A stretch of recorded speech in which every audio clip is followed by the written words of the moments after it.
फैजल जी, आप लगातार जो है हर मुद्दे पर बात करते हैं। आपने कल देखा भी होगा कि पहले ब्रजभूषण शरण सिंह की जो है करीबी को ही जो है अध्यक्ष बनाया गया, फिर उसे निलंबित कर दिया गया। लेकिन इतना सब कुछ होने के बाद जैसे साक्षी मलिक जी जो है अपना संन्यास जिस प्रकार से उन्होंने बोला था, ऐलान भी किया था और मेडल लेकर के आ भी गए थे तमाम रेसलर, क्या कुछ कहना चाहेंगे? देखिए, दबदबा है, दबदबा है, दबदबा रहेगा, ये हम कई दिन से सुन रहे थे। तो दबदबा तो रावण का भी था, लेकिन ख़त्म हो गया था। ये जो भाषा है ना, ये देश को विचलित करती है। ये भाषा लोकतंत्र की भाषा नहीं है, ये संविधान की भाषा नहीं है। यही लोग अपना दबदबा धर्म के नाम पर, जात के नाम पर, सरकार के नाम पर अपना दबदबा कायम करना चाहते हैं। और बाबा साहब अम्बेडकर के बनाए संविधान का दबदबा देश में होना चाहिए। इसीलिए ऐसे ही लोग बार बार संविधान को बदलने की बात करते हैं और कहते हैं कि ये संविधान हम लोग के लिए नहीं है, क्योंकि ये संविधान उस आदमी को भी सम्मान देता है जिसके घर में रोटी नहीं है, जिसके घर में चूल्हा नहीं रात को जला, उसको भी न्याय अगर कोई देता है तो संविधान देता है। ये देश संविधान का देश है, दबदबा संविधान का होना चाहिए। और देखा आपने कितना लंपटगिरी की बात किया लोगों ने। जीता कोई और है, अब माला कोई और पहन रहा है, खुशी कोई और मना रहा है, कह रहा है कि दबदबा है, दबदबा रहेगा हमारा। तो ये जो चीज़ है ना, ये भारतीय जनता पार्टी को लगा कि देश इससे नाराज हो रहा है, इसलिए फेडरेशन को भंग कर दिया। आपको कहीं ये कहीं नहीं लगा कि 2024 में जो इलेक्शन आने वाला है, ये निलंबन उसकी वजह से हो रहा है, ना कि दबदबे की वजह से, ना कि प्रेशर की वजह से, जो अपोजिशन का प्रेशर है उसकी वजह से? देखिए, दुनिया भर में, न सिर्फ भारत में, दुनिया भर में राजनीति को लेकर परिस्थितियां बदलती हैं, नीतियां बदलती हैं। उसके पीछे राजनीतिक कारण तो होता है। भारत में भी चुनाव है 24 के अंदर, और जिस तरह से देश में एक तरफ हमारे उपराष्ट्रपति को जाट कहा जा रहा है, वो साक्षी मलिक को जाट कहा जा रहा है, मेरी थोड़ा आपत्ति है इस पर। वो साक्षी मलिक जाट नहीं है, वो भारत की बेटी है, पूरे देश की बेटी है। वो उसका सम्मान, उसका दुख, अगर फेडरेशन का अध्यक्ष बदलने से उस भारत की बेटी का दुख अगर कम हो जाए तो मैं समझता हूँ कि सरकार को बहुत पहले ये काम कर लेना चाहिए था। अच्छा, ये जो जाट वाला मूवमेंट चल रहा है, जैसे राष्ट्रपति जी की मिमिक्री को लेकर जंतर मंतर पर बीजेपी ने बड़ा प्रोटेस्ट किया था कि हम जाट जो हमारे उपराष्ट्रपति उनका अपमान नहीं सहेंगे। तो आपको क्या लगता है कि ये मतलब जो कास्ट पॉलिटिक्स है, जाति की राजनीति है, उसके लिए ये ग्राउंड बना रहे हैं या फिर? देखिए, भारतीय जनता पार्टी तो हमेशा जात बिरादरी धर्म मजहब की ही राजनीति करती है, उसका तो पुराना है, चरित्र ऐसा है, उस पर कोई बात नहीं कर सकता।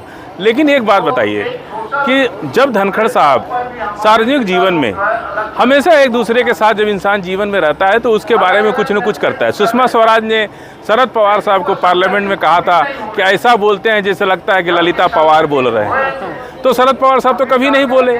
लालू यादव जी ने ममता बनर्जी को क्या कहा? ये सब चीज़ें शुरू से इस देश की लोकतंत्र में यही है कि स्पेस मिलता है एक दूसरे को कुछ कहने को, और उनकी चीज़ों को अगर कोई अच्छा लगता है कि वो इस तरह से समझाते हैं लोगों को। तो धनखड़ साहब ने दो बात कही कि आप मेरा अपमान कर लो लेकिन देश के उपराष्ट्रपति का अपमान मत करो। तो उन्होंने ये तो कहा नहीं कि जाट का अपमान हुआ कि उपराष्ट्रपति का अपमान हुआ, ये तो धनखड़ साहब भी नहीं बोल रहे। बाद में बीजेपी कह रही है कि जाट का अपमान हुआ। अरे भैया, वो किसी का अपमान नहीं हुआ। एक घर में, परिवार में जब आदमी रहता है, सार्वजनिक जीवन में इतना स्पेस होना चाहिए कि आप कोई, हमारा बेटा हमारा मजाक उड़ाता है कि पापा आप ऐसे चलते हैं, तो ये स्पेस हमारे देश के 70 साल से जब से हमारा देश आज़ाद हुआ, सार्वजनिक जीवन में हमेशा लोगों को ये स्पेस दिया है। अटल बिहारी वाजपेयी, मनमोहन सिंह को लोग मनमोहन सिंह कौन बोलता था? मनमोहन सिंह बोलते थे। तो ये सारा स्पेस पहले से इस देश के संविधान और लोकतंत्र में, इसीलिए हम कहते हैं कि संविधान स्पेस देता है एक दूसरे की बात को कर। ऐसी कोई बात नहीं थी। धनखड़ साहब बहुत अच्छा कूल माइंड से जिस तरह से सदस्यों को, एक मिनट, सदस्यों को जब वो चुप कराते हैं और वो उनका बहुत अच्छा लगता है, उसी बात को अगर उन्होंने बाहर कर दिया तो ये दिल पर ले लिए। अरे इतना दिल पर लेने का विषय ही नहीं था। राजनीति में इतने ऊंचे मकाम पर आप हैं, आपको थोड़ा तो दिल बड़ा करना चाहिए, आपको इतनी नाराजगी नहीं जाहिर करनी चाहिए थी। लेकिन कुछ लोग हैं जो संविधान को नहीं मानते, सर, उनके लिए क्या कहना चाहिए? संविधान को नहीं मानते हैं तो सरकार सक्षम है। इस देश का संविधान अपने आप में पावरफुल है, पुलिस है, कानून है, अदालत है, सीबीआई है, ईडी है, तमाम चीज़ें हैं। सरकार के प्रभुत्व के बावजूद भी कुलदीप सेंगर जेल में है ना। चिन्मयानंद स्वामी को बचाने के काम किया, कुलदीप सेंगर को बचाने का काम किया, सरकार ने ब्रजभूषण को बचाने का काम किया, लेकिन कहीं न कहीं आज संविधान का दबाव है ना कि उनको भंग करना पड़ा वाईफाई फेडरेशन। और चीज़ है, बहुत पहले से, कुछ दिनों से, फिलहाल पिछले कई दिनों से, कई सालों से ये डिमांड उठने लगी है कि संविधान को फिर से लिखने की जरूरत है। रीराइट ऑफ द कॉन्स्टिट्यूशन जो है वो इम्पोर्टेंट हो गया है। तो इसके बारे में आपको क्या लगता है कि संविधान को फिर से लिखा जाना चाहिए या हमारा? देखिए, वो लोग बात करते हैं जो वर्ण व्यवस्था की वकालत करते हैं, जो कहते हैं कि इस देश में संविधान न होकर के वर्ण व्यवस्था के आधार पर समाज चलना चाहिए। वो बहुत थोड़े से लोग हैं, उनकी संख्या ज़्यादा नहीं है। सरकार का क्योंकि उनको थोड़ा प्रभाव है, सरकार का उनको वर्चस्व मिल रहा है, सरकार की शह मिल रही है, इसलिए वो ये बात कर रहे हैं। संविधान को एक बार सुप्रीम कोर्ट के एक जज साहब ने SC/ST एक्ट पर एक फैसला दिया, पूरे देश के दलित, पिछड़े, मुसलमान, सारे देश के लोग मिलकर के जो ताकत बना दिए कि संविधान, सरकार जो संविधान विरोध, जो संविधान बदलने वाले लोग भी चुप होकर के SC/ST एक्ट को और मजबूत बनाए। यही लोग बनाए जो लोग कह रहे हैं कि संविधान खत्म कर लेंगे। अगर आप जान लीजिए कि जो लोग ये सोच रहे हैं कि संविधान खत्म करें, उनको वो दिन याद कर लेना चाहिए कि एक कानून बदलने में आपकी चूल हिल गई। जिस दिन संविधान बदलना होगा उस दिन क्या होगा। अच्छा सर, ये बताइए कि अभी कुश्ती फेडरेशन ऑफ इंडिया जो था उस पर इतना इल्ज़ाम लगे, इतना एलिगेशन लगे, उसमें जो है बहुत सारी बड़ी फेडरेशन है। अब खो फेडरेशन जो है उसी तरह की डिमांड को लेकर जंतर मंतर बनाया हुआ है। क्या लगता है कि इस तरह की डिमांड जो है वो आगे और? देखिए, हमारे देश में रक्षा बजट के बाद सबसे बड़ा बजट खेल का है। खेल पे हमारी सरकार बहुत पैसा खर्च करती है और फेडरेशन के नाम पर जो भ्रष्टाचार देश के अंदर है, पैसा खिलाड़ियों पर नहीं खर्च होता है। फेडरेशन में जो लोग मौजूद हैं वो राजनीतिक लोग हैं, वो भ्रष्टाचार करके पैसे को इधर उधर कर देते हैं। मेरी ये मांग है कि बजाय नेताओं को, खिलाड़ियों को ही फेडरेशन में अच्छा सम्मान, जो नेशनल खेला हो, जो इंटरनेशनल खेला हो, जो सर्वोच्च पदक पाया हो, ऐसे लोगों को ही फेडरेशन में रखना चाहिए। कभी भी राजनीतिक दल के लोगों को फेडरेशन से दूर रहना चाहिए और खिलाड़ियों पर पैसा खर्च करना चाहिए।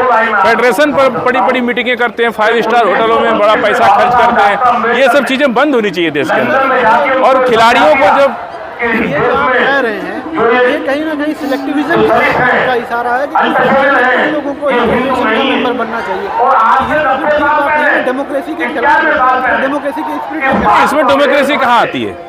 हमारी डेमोक्रेसी ये है कि खिलाड़ी जो खेल रहा है वो ज़्यादा समझता है खेल को। आप क्रिकेट अगर खेल रहे हैं तो क्रिकेट को आप ज़्यादा समझते हैं, कैसे खिलाड़ी चयन करना चाहिए, कैसे खिलाड़ी, उसमें राजनीतिक लोगों का कोई काम नहीं है, सेलेक्टिव की बात नहीं है।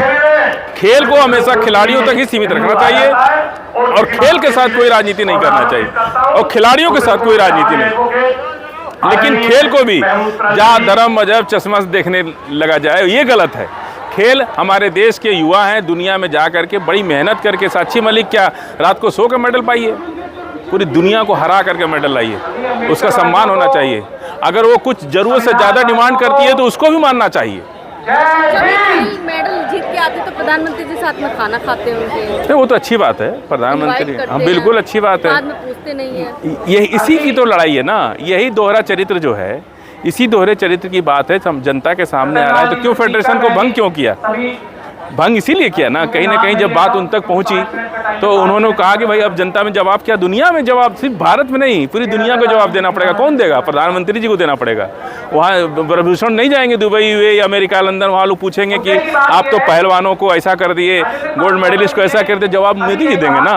तो मोदी जी को ये पता है, इसलिए वाईफाई फेडरेशन को भंग किया है, मिला है ना उसका। सर, आप खो फेडरेशन की तरफ में आए हैं, खो खिलाड़ियों के सपोर्ट में आए हैं, तो आप नहीं आए हैं, सबके सपोर्ट में, जितने भी समाज में जो लोग भी हैं हम सबका सपोर्ट करते हैं।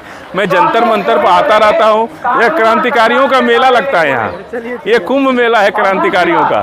तो यहाँ जितने लोग भी आते हैं सब कहीं न कहीं से पीड़ित ही आते हैं, कहीं न कहीं से पीड़ित आते हैं। और लोग कहते हैं हमसे, अभी कनॉट प्लेस पर एक टीवी डिबेट में लोगों ने कहा कि आप जाइए धरना कीजिए। हमने कहा 3-3 साल से जंतर मंतर लोग धरना दे रहे हैं, कोई सुन ही नहीं रहा है। तो क्या करें, वहां जाके हम भी उसी में मर जाएं? तो धरना, ये तो क्रांतिकारियों का कुंभ है, ये संगम है, जहां दुनिया से पीड़ित, देखिए एक पति को मार दिया, उसका भी यहाँ भी लोग बैठे हुए थे, बेटी, तो सुनता ही नहीं है कोई यहाँ। तो सुरक्षा पे क्या कहेंगे? संसद में जो सुरक्षा जिस तरीके से देखी गई है, कहते हैं परिंदा नहीं मारेगा अंदर, तो कैसे घुस गए लोग? अब भारत माता की जय बोल रहे थे, ये भी देख लीजिए आप कौन लोग हैं। ये प्रोपोगंडा, ये नाटक, ये लोगों का दिमाग भटकाने से क्या फायदा है? आप ईवीएम खत्म कीजिए। आप मोदी जी हमारे देश के विश्व गुरु बन चुके हैं, ईवीएम खत्म कर दें और बैलेट से चुनाव कराएं। 450 सीट जीते, हमारी ये इच्छा है कि बैलेट से चुनाव कराएं, ईवीएम खत्म कर दें। पूरे देश की जनता अविश्वास कर रही है, कांग्रेस को 10 सीट नहीं मिलेगी, मैं कह रहा हूँ 450 सीट भाजपा जीतेगी, ईवीएम से खत्म करके बैलेट से चुनाव कराते। जी बीजेपी को चैलेंज कर रहे हैं। हम तो चैलेंज कर रहे हैं कि आप 400, हम तो कह रहे हैं, उनको आशीर्वाद दे रहे हैं कि आप इतने लोकप्रिय हैं, जनता कह रही है कि आप बैलेट से चुनाव कराइए और 450 सीट जीतिए। ये तो 300 कह रहे हैं, हम तो 450 दे रहे हैं। मैं ये कह रहा हूँ सर कि जिस इलेक्शन कमीशन पर इल्जाम लगाया है, इलेक्शन कमीशन जो है वो न्यूट्रल होकर अपना काम नहीं कर रहा। तो आपका इलेक्शन कमीशन को लेकर क्या कहना है? देखिए, इलेक्शन कमीशन पर हमेशा आरोप लगता रहा है। बांग्लादेश का एक नागरिक 2-3 साल पहले हमारे पास यहाँ दिल्ली मिला था, तो कह रहा था, कह रहे साहब यहाँ तो इलेक्शन कमीशन है, हमारे यहाँ तो इलेक्शन कमीशन है ही नहीं। हम कहा यहाँ भी नहीं है, खाली सरकार वो नामे में कमीशन है, इलेक्शन कमीशन यहाँ भी नहीं है। आप जो सोच रहे हैं, देखिए बांग्लादेश में बैलेट से इलेक्शन होने जा रहा है।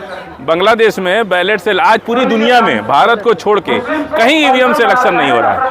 पूरी दुनिया में बैलेट से इलेक्शन होने जा रहा है और बांग्लादेश में चुनाव आयोग नहीं है, फिर भी बैलेट से इलेक्शन होने जा रहा है। और हमने उससे कहा बांग्लादेशी नागरिक से कि अरे भाई हमारे यहाँ भी चुनाव आयोग नहीं है, यहाँ भी सरकारें चुनाव कराती है।